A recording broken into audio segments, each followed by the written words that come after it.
President Jacob Zuma making a brief appearance in court in KwaZulu-Natal today, and you will be well aware that there have been a number of stops and starts in this lengthy and expensive legal process. eNCA reporter Michael Marillier joins us now with a quick timeline. So, Michael, the former president's first court appearance was just 2 months ago, if I recall, but that was just the start of it, wasn't it? This has been going on for the better part of a decade. Certainly has, Jeremy, and Jacob Zuma's critics will be saying that the alarm has been going off since 2009 effectively, and the clock slowly ticking forward for Jacob Zuma's day in court. We don't yet know when the trial will begin per se, but certainly he has been edging ever closer to that particular milestone in this saga. Let's take a look first of all, Jeremy, at some of the key developments. Of course, 2009, a very important date in Jacob Zuma's life. That's when he became the president.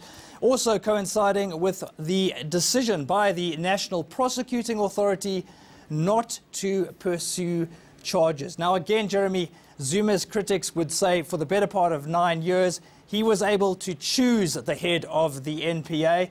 And interestingly enough, no charges were pursued against Zuma for most of his presidency. It was only, Jeremy, as we move on, in early 2018 that those charges were reinstated. And of course, then politically, the writing was on the wall for Zuma. He was no longer the ANC president, with Cyril Ramaphosa winning that position back in December 2017. Now, that man, Sean Abrahams, gave Zuma until the 31st of January, Jeremy, to submit representations explaining why he shouldn't pursue charges against Jacob Zuma. We understand, as is Zuma's style, he left it to the very last minute. On that day, Jeremy, the 31st of January, submitting representations as to why he should not be charged with fraud and corruption. Let's move on to another important milestone, Jeremy, the 6th of April 2018. You mentioned this in your intro. This was Zuma's first court appearance,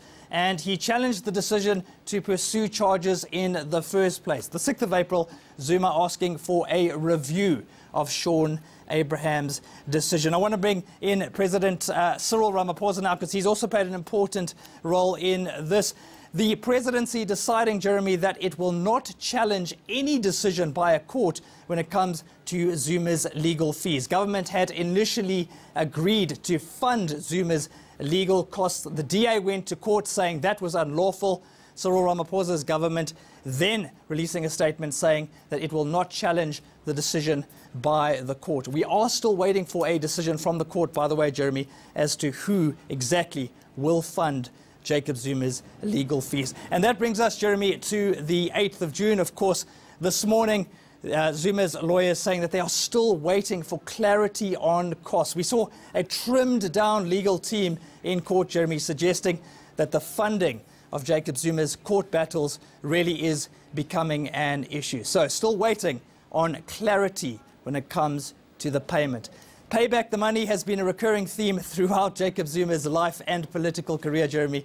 It seems as he engages in this court battle, very little has changed. Jeremy, back to you.